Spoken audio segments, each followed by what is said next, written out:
Olá, pessoal. Espero que todos estejam bem. Sejam muito bem-vindos. Esse é um canal que a gente vai utilizar para comunicar com vocês, para trazer um pouco das atualizações. Então, espero que vocês gostem desse formato e também fiquem ligados para as novidades. A gente tem alguns temas para tratar, a reforma tributária é uma delas, mas a gente vai trazer diversos temas aqui também. Bom, vou apresentar para vocês aqui, para a gente dar início. Esse é o nosso time, é quem a gente tem muito orgulho de ter no nosso quadro de colaboradores. São pessoas que fazem todo o trabalho acontecer no dia a dia aqui da interação, separados por departamentos, né? Vocês conhecem a nossa estrutura, a gente tem o departamento jurídico, o departamento pessoal, o departamento fiscal e o departamento contábil, todos especialistas, cada um na sua área. São essas pessoas que fazem todo o trabalho e o atendimento direto com vocês. Então, fica aqui já o nosso agradecimento a todo o nosso time. Bom, estamos localizados aqui no Edifício Maestro, aqui na Vila Bart. Acredito que a grande maioria de vocês já conhecem, esse é o nosso endereço. Fica aqui um convite para a gente tomar um café juntos, inclusive. Passando aqui, esse é o nosso grupo de empresas, né? Temos então a Interação Contabilidade, o Tamura e Prestes Silvério Sociedade de Advogados. O Grupo Confia, quem nos dá o suporte na parte de certificado digital, emissão de certificado, toda essa parte que envolve a questão de certificação. E a Maestro University, que é o nosso braço de educação, que é onde a gente costuma fazer os eventos, trazer pessoas de especialidades diferentes para dar suporte também para todos os empresários. Então, a gente sabe que todo empresário precisa estar cercado de bons profissionais, né, de diversas áreas. Então, a Maestro University vem para ajudar a trazer pessoas especialistas em áreas diferentes. RH, negócios, vendas, inteligência artificial, tudo que ajude o empresário no seu dia a dia. Então, a gente também costuma divulgar o calendário de eventos.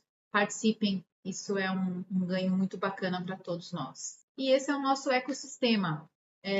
Como eu falei, a gente costuma dizer que a gente precisa estar cercado de bons profissionais, mas sozinho a gente não consegue fazer isso. Então, a gente tem aqui um ecossistema de pessoas que são parceiros, são clientes, são amigos, pessoas que dão o tempo deles para nos ajudar e ajudar os nossos clientes. A gente está falando de networking, a gente está falando de vendas, inteligência artificial, parte de estruturação de negócios também.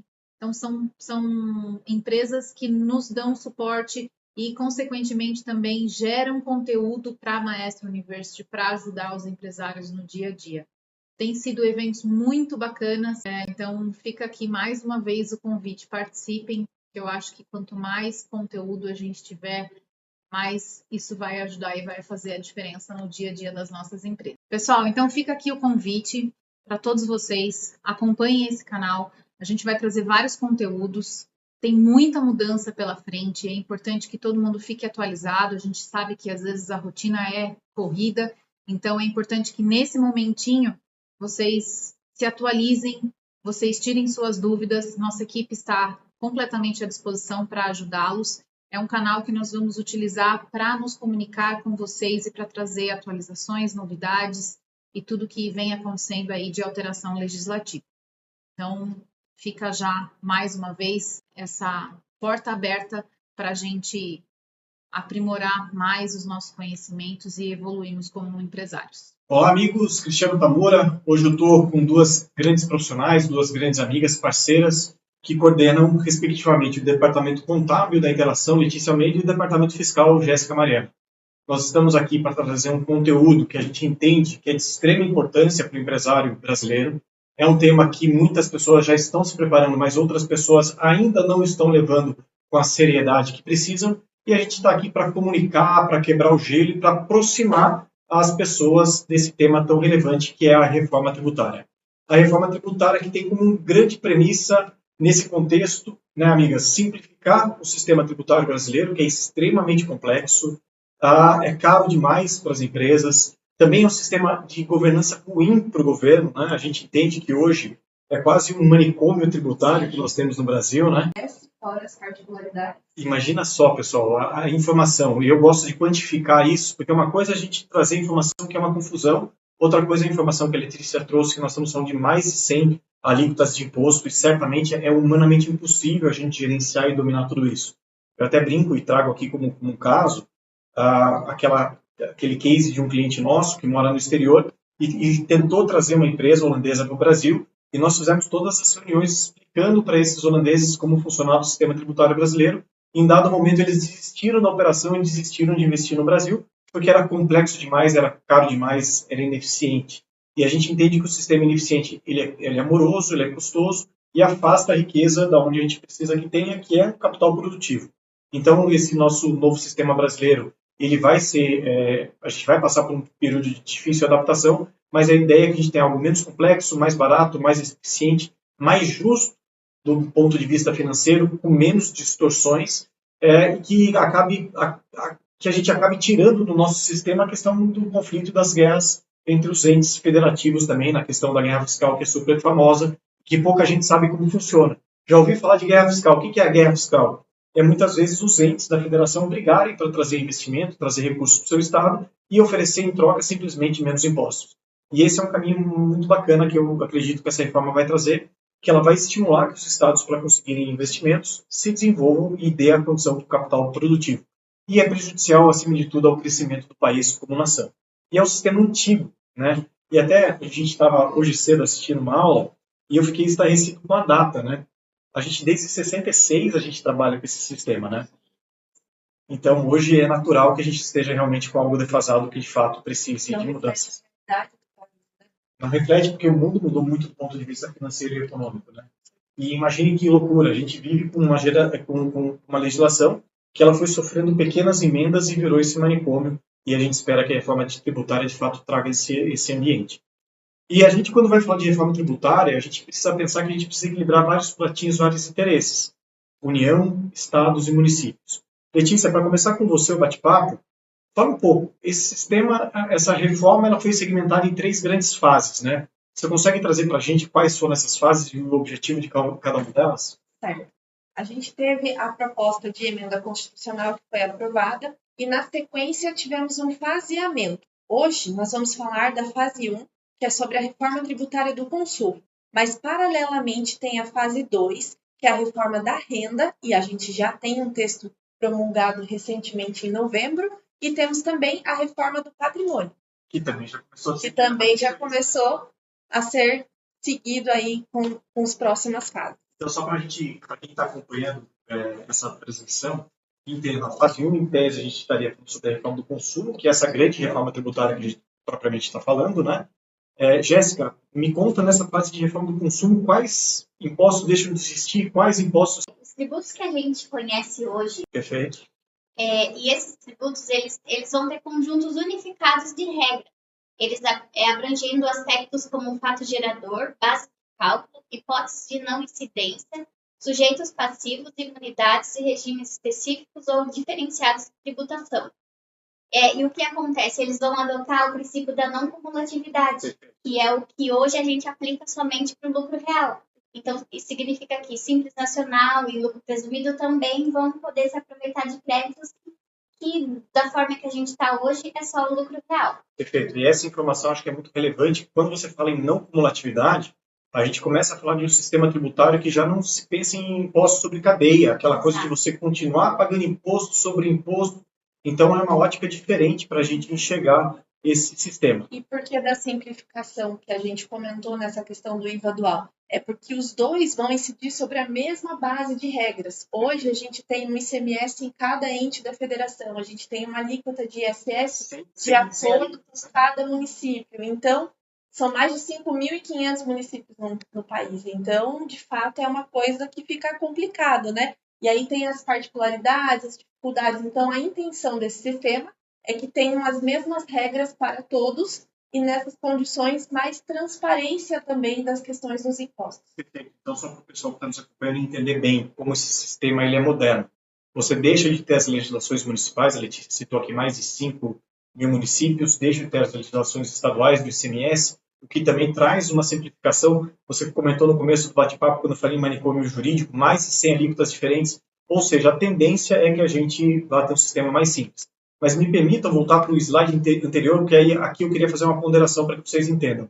Então, essa primeira fase é a fase do consumo, onde a gente está falando no IVA dual, né? E também aqui a gente vai falar da fase 2, só que olha que louco, a gente deveria, em tese, pensar que nós iríamos caminhar, consolidar cada movimento para começar um segundo passo. É o que se esperava. Mas qual foi a data, Letícia, que você trouxe, que foi promulgado a lei?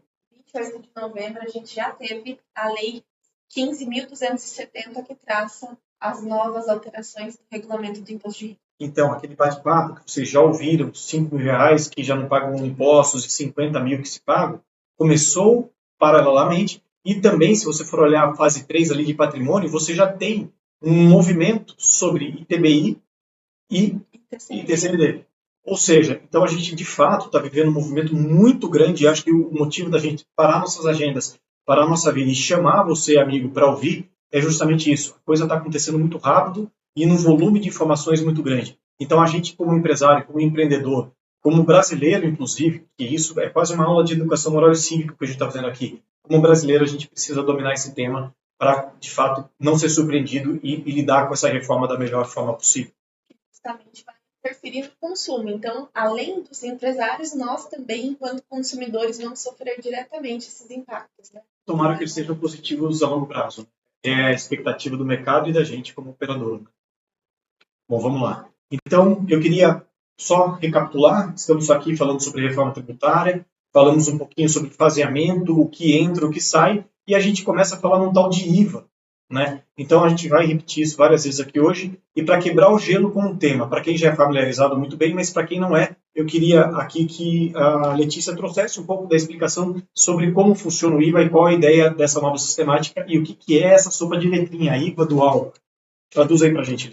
No Brasil, a gente fez uma coisa que é comum em outros países. A gente tem, por exemplo, na Europa já essa utilização do imposto sobre valor agregado. Temos também nos Estados Unidos, mas aqui no Brasil a gente decidiu aderir a essa informação, mas não vai ser um imposto único, uma taxa única, vai ser um IVA dual. Então, como a Jéssica bem pontuou, vai ser substituído pelo IBS e CBS. A estimativa é de que esses dois juntos somem um montante de 28%. Então, fica caro a brincadeira, mas, por outro lado, para que se regulasse esse imposto, surgiu a ideia da não cumulatividade, que é onde vai permitir a utilização desses créditos para abatimento desses débitos de imposto. Então, a gente fala num teto de subnacional de 19,20 estimado e num teto federal de 8,8 de CBS. Lembrando que a CBS ela vai ter também um acréscimo, que é o imposto seletivo. O imposto seletivo ele é conhecido como imposto do pecado. Ele é um imposto que vai incidir sobre bens que façam bens e serviços que tenham comprometimento tanto da integridade física quanto da integridade do meio ambiente. Então, é para buscar a desestimulação, melhor dizendo, desses produtos que impactam tanto a nossa vida, alto em açúcar adicionado, alto em gordura, então, ou prejudicial a Coca-Cola. A Coca-Cola tudo bem, mas cerveja me pega pior, tá? Eu admito. Sim. Então, a ideia é que esses produtos sejam desestimulados e, para isso, vai ter regulação do imposto seletivo, além do IBS e CBS. Pessoal, vou tentar aqui traduzir. Além de tudo que a gente já paga, então, os outros impostos, tirando esses que saem do jogo, a gente acresce o IVA. Daí você vai falar, poxa, mas 27%, 28%? Sim, mas como a Jéssica disse, daí você tem a não cumulatividade para equilibrar um pouco isso, para que a conta não seja uma conta simplista, na verdade, de simplesmente mais 28%. Não, porque a gente vai poder se acreditar do que foi pago na cadeia anterior. Mas é fato, né? A gente vai ter aí um impacto financeiro, tributário grande para quem não se preparar também, né? E além desse impacto, porque o problema não é somente a questão da previsibilidade que a gente tem de alíquota, mas a forma de restabelecimento desses créditos, porque os créditos eles vão ser sob o regime de caixa. Então, a depender da realização desse pagamento, dessa extinção do valor da obrigação de tributos, é que aí eu vou poder me creditar. Hoje a gente tem um cenário de créditos escriturais, de acordo com os documentos fiscais, independente de pagamento ou não. Então, isso é um grande impacto especialmente para o fluxo de caixa das empresas. Só vai, de fato, então, gerar crédito quem tiver pago na cadeia anterior. Perfeito. Isso é um pouco da moralidade do novo sistema. Sim, e tem a ver também com a autorregulação do mercado, porque hoje a gente tem, dentro daqueles primeiros cenários que você pontuou, uma série de injustiças. Então, a gente tem casos, por exemplo, de concorrência desleal com sonegação. Então, hoje, as mesmas regras que se aplicam a um vai ser a todos os empresários, né? Inclusive, surgiram regulamentações para empresas do Simples Nacional, do MEI, tudo nesse sentido de combater, de fato, essa indiferença, essa injustiça do mercado. Perfeito. Eu acho que, na verdade, talvez esse seja o grande legado dentro desse novo sistema, é tentar obrigar que todos paguem imposto. E, inclusive, eu digo aqui como empresário que é um bom pagador de imposto, que isso vai, para quem é bom pagador de imposto, vai estimular, que a concorrência também vai passar a pagar, né, Jéssica? Bom, vamos lá. Seguindo, pessoal, é bastante informação, são muitos detalhes, mas a nossa obrigação aqui, de fato, é quebrar o gelo e tornar esse tema cada vez mais próximo a vocês. IVA dual regimes. Como vai funcionar, pessoal? Nós teremos, então, regimes especiais para aplicação do IVA? Exato. A gente vai seguir com alguns regimes que vão permitir reduções de base de cálculo. Então, significa que a empresa, os 28% vai ser na totalidade. Depende do segmento, a gente vai ter reduções que em alguns casos vão ser benéficas para os clientes, em outros casos até não tanto por conta dos créditos da entrada. Setor de serviços se fala muito que vai ser muito duramente impactado. A percepção de vocês é que isso se confirma? Sim, com certeza. Por quê? Vamos tentar detalhar, porque assim, muito se tem na internet hoje, eu acho que um pouco do nosso papel aqui também é ser luz, para tentar desmistificar algumas coisas e tentar explicar algumas outras, né? Porque dependendo do ramo de atividade do serviço, não tem crédito na entrada, não tem despesa. Então, vai tributar tudo na saída sem nada de crédito na empresa. Então, nesse sentido, haverão muitos débitos, não vai ter a contrapartida proposta. Além disso, por que a gente imagina? Porque dentro do setor de serviços existe um multifatorial, nem sempre o que presta serviço de consultoria vai restabelecer no mesmo limite de um serviço prático, né? Então, nesse caso, a gente vai ter diferentes regimes, diferentes preços e custos relacionados a atividades diferentes prestadas por um mesmo contribuinte. Então, vai ser necessário que ele tome cuidado no momento de precificação e, além disso, a oneração do setor de serviços é porque hoje a gente tem uma carga benéfica, né? A gente sabe que o ISS ele flutua entre 2% a 5%. E não é o que é prometido no subnacional. A gente vai ter uma carga de 19,20%. De repente, algo que hoje não contribui com o ICMS e ISS vai passar a contribuir, como é o caso dos aluguéis, por exemplo.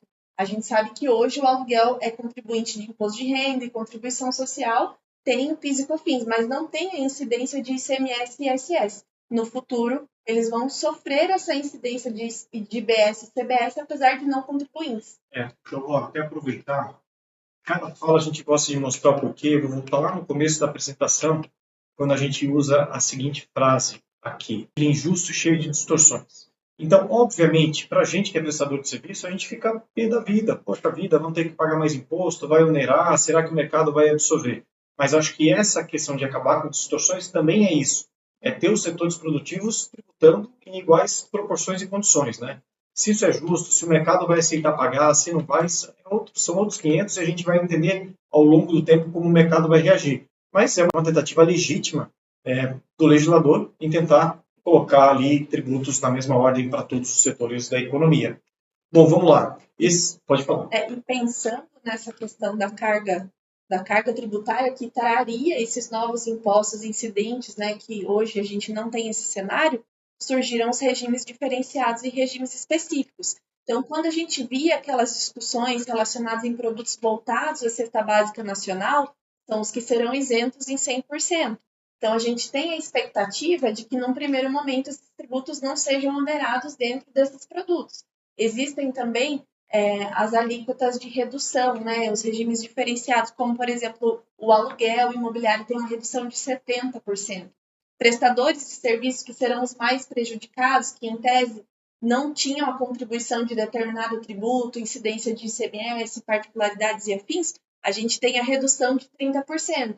Por outro lado, você vai poder negociar também, olha, Eu sou contribuinte de IBS e CBS. O meu serviço que antes você utilizava e considerava como sendo somente uma despesa, hoje você vai poder tomar crédito desse produto e se beneficiar disso tributariamente. Então, assim, vai ser uma reação em cadeia diferente, porque hoje a gente tem, como você pontuou, a incidência de cumulatividade de tributos.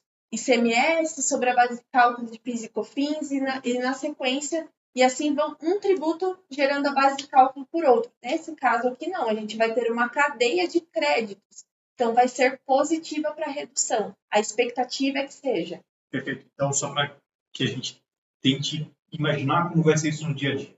Na medida que alguns setores vão ser duramente impactados, então cada crédito que eu possa tomar passa a fazer diferença no valor final do tributo. O que eu imagino, o que o mercado imagina é que o mercado ele vai começar a tentar transacionar, fazer relacionamento comercial, financeiro, apenas com bons pagadores de impostos e com empresas que imitam as suas respectivas notas fiscais para que você possa falar no ambiente de crédito. Então, o que a gente imagina é que aqueles informais no mercado, aquelas pessoas que não estão colaborando com o recolhimento de imposto na cadeia, também não vão ser objeto de compra e venda para quem, de fato, está preocupado no final do dia em pagamento de imposto. Essa, eu acho que é uma mentalidade que o mercado passará a ter de forma muito racional e severa, na medida que se você descolar um pouquinho a sua atenção da compra, você não toma crédito, a partir do momento que você não tomar crédito, o que vai incidir sobre o imposto na tua operação final vai ser muito maior. Essa é uma das magias que eu acho que é uma das grandes inteligências desse novo sistema, que é o mercado indo atrás, de fato, de se regular para que você transacione só com empresas que estejam em dia com o fisco. Podemos avançar, meninas? Meninas, não, me perdoe, né? Senhorita Letícia e senhorita Jéssica, vamos lá. Regimes diferenciados Simples Nacional. Você falou do Simples Nacional, eu quase perguntei, mas eu segurei porque eu sabia que na sequência nós iríamos falar. Acho que é muito importante a gente falar sobre o Simples com um pouquinho de atenção, porque hoje o percentual de empresas no Simples Nacional no Brasil é muito grande e impacta esse tema diretamente muita gente. Eu queria, Jéssica, se você pudesse falar um pouquinho desses regimes diferenciados. O Simples Nacional não acaba com a reforma tributária, ao contrário, ele continua. E a reforma tributária, ela dá duas opções para o contribuinte: recolher IBS e CBS na forma que é hoje, dentro da guia PGDAS. Perfeito. Ou fora. Se eu não quiser, então eu posso continuar como eu estou, Simples Nacional. O mundo está pegando fogo, mas eu não quero me movimentar. Vai lá. Se você continuar recolhendo tudo dentro do DAS, você não pode passar crédito. Na verdade, pode passar um crédito na totalidade que você pagou dentro da guia e não pode tomar crédito. Então, resumindo, não toma crédito e passa a pequena parcelinha que você pagou no DAS para o seu cliente. Ou seja, você vai repassar pouco porque você pagou pouco. Pode ser que não seja tão atrativo, dependendo do seu cliente, dependendo da atividade dele, dependendo da importância do seu produto ou serviço para ele. Para quem fala que faz B2C, complicou. Quem vende para outras empresas... É complicado. E aí vai ter que ter a racionalidade de entender o seu departamento comercial no sentido de é melhor eu ter um preço mais competitivo, esse preço garante a minha continuidade no mercado, apesar de não reportar esses créditos, ou é melhor que eu faça uma reorganização da minha precificação, porque afinal de contas, se a gente tiver essa apuração por fora, vai ficar mais caro, né? Possivelmente fica mais caro. A perspectiva é que sim. Então, eu vou ter uma precificação diferenciada. Por outro lado, a minha cadeia de negociação é que eu passo crédito na integralidade. Vão te trocar por outras empresas. Pode ser que sim. A gente entende que esse é o comportamento do mercado. Inclusive, a gente já tem históricos de clientes que estão recebendo cartinhas, né? Cartinhas ou comunicação dos seus fornecedores no sentido de que só irão, ou de clientes no sentido de que só irão comunicar com pessoas que tenham esse tipo de regime de simples híbrido, né? Denominado simples híbrido. Perfeito. Então, só para o pessoal entender o tamanho aqui da opção.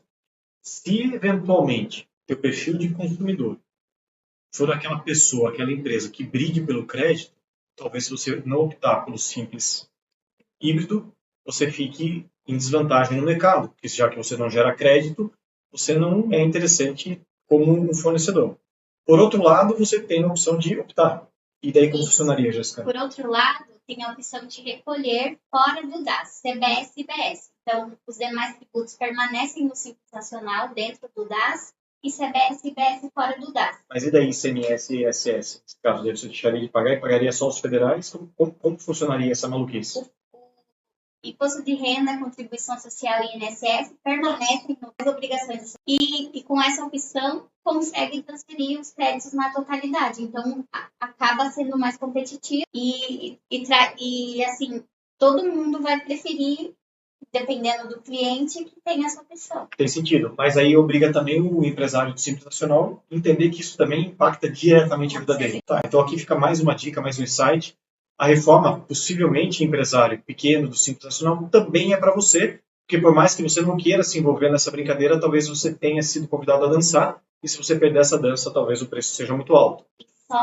Só lembrando que esse regime a gente vai precisar escolher no ano que vem, no meio do ano, não vai mais ser em janeiro de cada ano. Então, assim, a gente está pedindo, inclusive, um levantamento dos clientes, dos nossos clientes aqui, para verificar essa questão. Como que os fornecedores, os clientes deles, para a gente seguir com a melhor opção.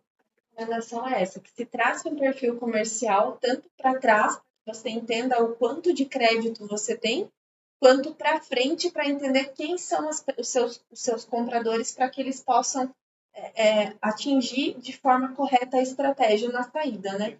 Dados, né? Se você não contar com dados, você não toma nenhuma decisão assertiva. Então, estou entendendo aqui que a gente está fazendo coleta de dados para poder orientar os clientes da melhor forma possível. Bora lá, vamos falar sobre o agro é pop, o agro é tech, vamos lá. O produtor rural também vai ser impactado? Como funciona, Jéssica? Para o produtor rural, acho que isso interessa muitas pessoas, em especial na nossa região, pela força do agronegócio. Acima de 3,6 milhões no O agro acaba não sendo. Então, acima de 3,6 ele não tem opção? Tem opção. Perfeito. Agora, abaixo desse valor, ele tem opção de recolher por fora também. É como se fosse a mesma sistemática do Simples Nacional.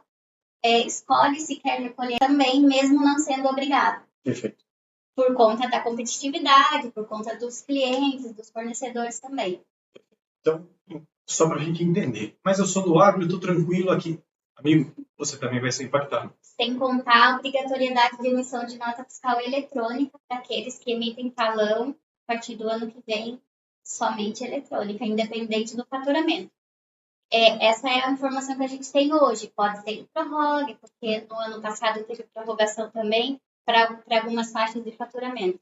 Perfeito. Então, só acho pertinente seu comentário, Jéssica, para todo mundo entender o tamanho da loucura do que a gente está vivendo no Brasil hoje. A gente já tem data para falar em reforma tributária, a gente já sabe que 2026 é um ano de transição, de testes, só que se você for perguntar para a gente, vocês dominam 100% do tema? Não. E não é porque a gente é preguiçoso, não estudou. É porque a gente ainda não tem toda a legislação montada. A gente tem o PL 108, ainda que é um dos principais projetos de lei que regulamentam a reforma constitucional, ainda não está definido, a gente tem muita coisa em aberto ainda a ser regulamentada. Isso mostra um pouco da loucura do que a gente está vivendo.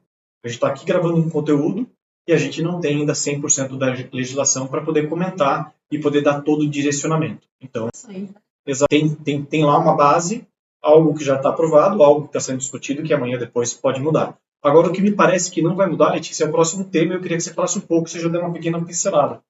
Quando a gente está falando aqui num tal de equilíbrio entre sistemas e entre setores, você falou, cara, o aluguel vai passar a ser tributado. Comenta um pouco mais sobre isso. Esse foi um ponto de discussão bem grande durante a reforma, porque existem hoje muitas pessoas físicas que alugam por temporada. E elas têm, querendo ou não, um regime diferenciado no mercado, porque ela só contribui com o imposto de renda e ela faz o ajuste anual ali com base em outros tributos que ela tem, e a alíquota dela é variável, certo? Sim. Isso não se aplica a quem explora essa atividade de fato, como, por exemplo, o ramo hoteleiro.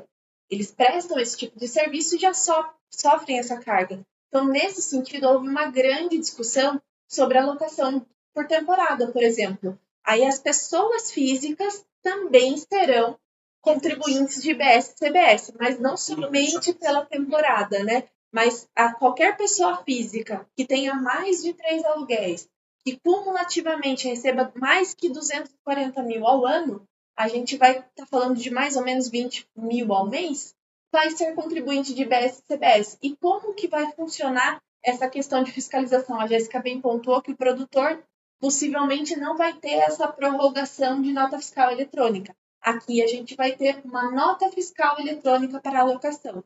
Hoje o que a gente tem é um recibo de locação e ele é variavelmente feito à moda de cada empresa, de cada instituição. No futuro, nós teremos a obrigação de emitir uma nota fiscal para locação. E aí, a partir dessa nota fiscal, com número de CIB, com número de locação, com número de contrato, vai vincular todas essas informações para que possa corroborar essas informações do sistema. Perfeito. E daí eu acho mais uma reflexão. Estou aqui para ser o moderador e trazer essas pontuações. Você fala, poxa vida, mas eu vou ter que pagar imposto adicional sobre a minha locação? Pode parecer injusto. Mas, por outro lado, quando você concorre com outros ramos da economia e você não tem esse encargo tributário e os outros ramos da economia têm, talvez esteja havendo ali uma distorção perigosa, né? Que, obviamente, é muito mais fácil e barato você manter um apartamento no Airbnb sendo locado do que você ter um hotel com responsabilidades, com tributo, com um material humano, com despesas que são infinitas, enormes, a gente sabe, né?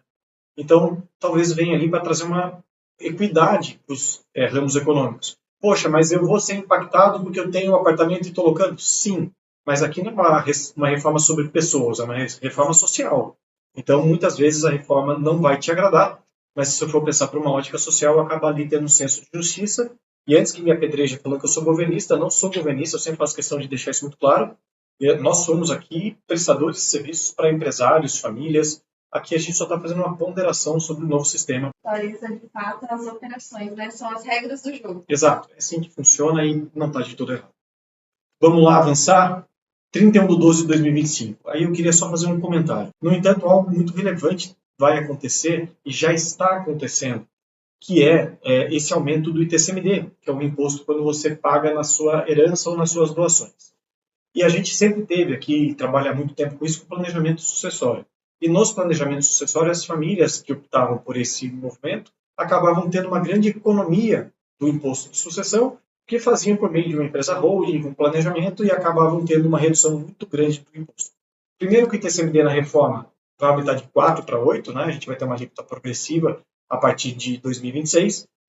E pior, o governo também entendeu o movimento de sucessão nas empresas holdings e também vai passar para cobrar esse ITCMD nessas empresas a partir, possivelmente, de lá meados de fevereiro ou março, com base na reavaliação de valor de ativos desses bens que compõem o patrimônio de uma empresa holding.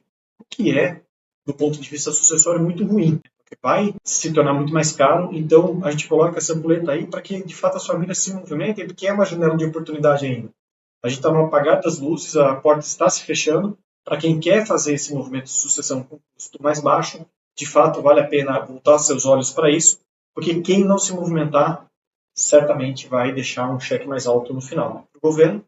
E a gente entende que também o governo não está muito preocupado em fazer reforma política, administrativa, de diminuir o custo do Brasil, mas muitas vezes está simplesmente a fim em aumentar o volume da arrecadação. Então, fica o alerta, fica o convite para que as famílias reflitam sobre isso. O tempo, de fato, está muito curto, mas vale a pena gastar um tempinho, uma energia para tanto. Grande novidade do sistema tributário novo, o tal do split. Split lembro muito da banana e split, mas aqui não tem nada a ver com isso, né, Letícia? Fala pra gente o que é essa expressão em inglês, porque muita gente não está entendendo o lufas disso. A terminologia vem do inglês, split significa simplesmente divisão e pagamento, né, uma divisão de pagamento. O que vai fazer a manutenção, de fato, desse sistema vai ser justamente essa apuração assistida, ou seja, a gente vai ter todas as informações geridas por meio dos documentos fiscais. Então, o que a gente percebe é que o movimento SPED, o movimento de digitalização dos documentos ocorreu para que houvesse uma base sólida e o sistema tributário nacional fosse modificado, mas com base em que haverá fiscalização? Com base nos documentos. Nesse mesmo sentido, a gente vai ter a apuração assistida, onde haverão todos os aproveitamentos de créditos, como a Jéssica pontuou, de não cumulatividade. Porém, isso vai ficar condicionado ao recolhimento de fato, à extinção. Não necessariamente somente ao pagamento, mas de fato ao aproveitamento. Desde que eu tenha muitos créditos, eu posso liquidar e extinguir esses meus débitos. E esses créditos, eles vão ser responsáveis por gerir toda essa questão de divisão de pagamento.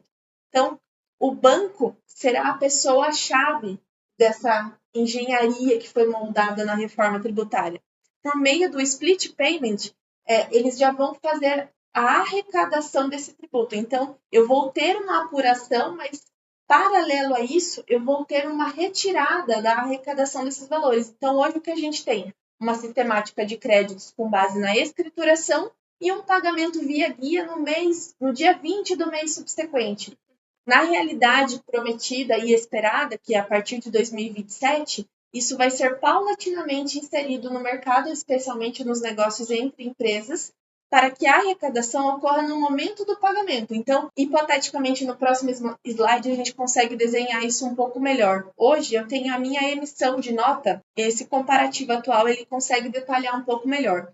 Eu tenho hoje a minha emissão de nota no valor de R$1.000. Quanto eu recebo do meu cliente? R$1.000. E aí, depois eu faço a arrecadação desses tributos no próximo mês, com o valor de R$113, nesse exemplo hipotético que a gente tem. Então, o que acontece? Eu tenho um capital de giro que não é meu, é uma arrecadação que eu deveria repassar ao governo, mas eu tenho uma gordurinha de tempo, um prazo, que eu vou me utilizando e me financiando desse repasse futuro. Na pós-reforma, a expectativa é que esse valor já seja retirado automaticamente via split payment, por isso, divisão de pagamentos. O meu cliente vai pagar R$1.000, mas será acreditado R$886 para mim, e R$113 automaticamente para o meu comitê gestor. Como diria o João Kleber, né? Para! Quer dizer, isso aqui é relevante pra caramba. Então quer dizer que o dinheiro que a gente recebia na nota cheia já não vem mais para o nosso bolso. Não. A expectativa é que com a funcionalidade desse sistema, no primeiro momento, ele vai ter várias fases também, assim como a gente falou das fases de reforma tributária, o sistema Split Payment também haverá fases de inteligência, superinteligência, e cada uma delas tem a sua função. Mas, num primeiro momento, é fatiar aquilo que é parte do governo para ser arrecadado de forma automática. Então, só para a gente entender, e isso eu acho super relevante, isso acaba de vez com espaço para sonegação. E a ideia é que, assim, ao passo que o sistema tem esse recorte de valores, ele vai ter o comparativo com os documentos emitidos. Então, nessa sistemática, ele vai linkar o documento versus a arrecadação. Então, hoje, o que a gente tem num cenário de eventual fiscalização é solicitação de dados bancários. Nesse cenário de apuração assistida, tudo isso já vai estar disponível. Então, o governo vai ter a noção de qual é o seu total de documentos emitidos e qual é o seu total de documentos arrecadados. E aí ele vai ter um comparativo de valores. As únicas diferenças que podem restar nessa conta é aporte de sócios, empréstimos, mas o espaço para fora disso de diferença só vai ser caracterizado como uma sonegação. Então, a gente está falando de um verdadeiro Big Brother. Um Big Brother e mais. Big Brother que tira do empresário aquele dinheiro do imposto que muitas vezes financiava a tua própria operação. Então, se eu recebia um valor e só iria pagar o imposto daqui 20, 30 dias, esse dinheiro deixa de estar no meu caixa e fica um alerta aqui fundamental para os empresários. Eu tenho falado bastante disso. 2026 é um ano de preparar capital de giro. É um ano para ele ser um pouco mais conservador na sua gestão, fazer um fluxo financeiro parrudo, porque a gente aos poucos vai perder esse dinheiro do imposto que já não vem mais para o giro da empresa, já vai direto para os cofres do governo. Isso eu estou falando de empresários que de fato pegavam o dinheiro, trabalhavam com ele e pagavam. A gente sabe que tem muita gente que acabava pegando esse dinheiro e não pagando no final do dia. Quer dizer, isso para esse cara é pior ainda, né? Primeiro que ele não vai mais ter o espaço da sonegação, que, repito, é bom socialmente, é bom do ponto de vista de sociedade, porque está todo mundo pagando o mesmo imposto, só que para ele acaba se tornando um grande fator de dificuldade financeira, que ele deixa de poder se financiar com esse tributo. E paralelo a isso, a gente também tem as resoluções de Simples Nacional que trouxeram, do Comitê do Simples Nacional, que trouxeram um grande alerta nesse sentido em relação às empresas do MEI, né? Hoje a gente tem a expectativa de um faturamento de R$81 mil relacionado à nota fiscal. E a ideia é que haja uma fiscalização no sentido de comprometer os CPFs que estão ligados àquele CNPJ e entender se existe alguma movimentação financeira alta para inclusive desenquadrar do MEI. E o que eu repito, não adianta você que é MEI agora achar que estava todo mundo rodando e você bem e agora ficar ofendido. Era uma injustiça do ponto de vista de uma concorrência alguém poder empreender como MEI, não pagando nada de tributo, 4, 5 CNPJs e concorrendo com empresas com uma carga tributária alta. Entendam que esse sistema jurídico e tributário traz, de novo, é todo mundo concorrendo com o mesmo padrão de comparação e mesmo tipo de regra. Então, eu acho muito saudável para a economia isso, na medida que todo mundo vai ser atingido, e aí você acaba com esse tipo de distorção, né? Um MEI concorrendo com uma limitada, uma empresa simples nacional, que muitas vezes está ali pagando 16%, 17%, e eles estão sonegando imposto, não estão contribuindo para o financiamento de uma nação e estão matando a tua concorrência. Então, esse é o tipo de distorção que eu fico feliz. O que me dá medo é essa grande fase transitória, né, enquanto a gente vai ser impactado financeiramente de forma imediata. Mas são coisas que eu acho que vêm para deixar um legado muito positivo. Pensando em legado, pensando em transição, pensando em tempo. Eu sei, Jéssica, que a gente tem aqui um cronograma que um negócio desse tamanho não seria aplicado do dia para a noite. Você consegue falar um pouquinho para a gente do cronograma que vai ser aplicada a reforma? A reforma tributária ela tem início no ano que vem, com a adequação dos documentos fiscais. Então, não vai existir cobrança, não vai ter cobrança adicional de IBS e CBS, apenas a informação do documento fiscal eletrônico. Perfeito. Então, na verdade, até o final desse ano, as empresas deveriam adequar seus sistemas emissores de nota fiscal. Para dar o recado, se vai dar certo ou não, enfim, são os tempos. Para ajustar esses campos na nota fiscal para já começar 5 de janeiro, emitindo as notas com essas informações. A gente tem como é que eu posso dizer, uma brechinha aí que as notas não vão ser rejeitadas. Até então elas seriam rejeitadas. Mas saiu uma nota técnica dizendo que elas não serão rejeitadas. Mas isso não significa que não é para ter o campinho do IVA. Tem que incentivar os clientes aqui na medida possível, a regularidade possível. Além, a legislação ela traz uma previsibilidade de utilização, mas fala que nesse primeiro momento, em 2026, IBS e CBS terão apenas caráter informativo, mas desde que a empresa se enquadre dentro das obrigações acessórias. Então, fica uma lacuna de que, para quem não se organizar, pode haver a punição de não ressarcimento desses créditos, porque ele vai rodar nesse valor informativo e você vai poder utilizar dentro dos tributos apurados atualmente, mas desde que você esteja em conformidade com as obrigações acessórias. E obrigações que a gente fala, nota fiscal, documento fiscal, tudo dentro da conformidade. E, inclusive, a gente tem nota técnica saindo quase todos os dias, em toda semana. Inclusive, para o Simples Nacional não tem nenhuma alteração por enquanto no documento fiscal. É só para lucro presumido e lucro real.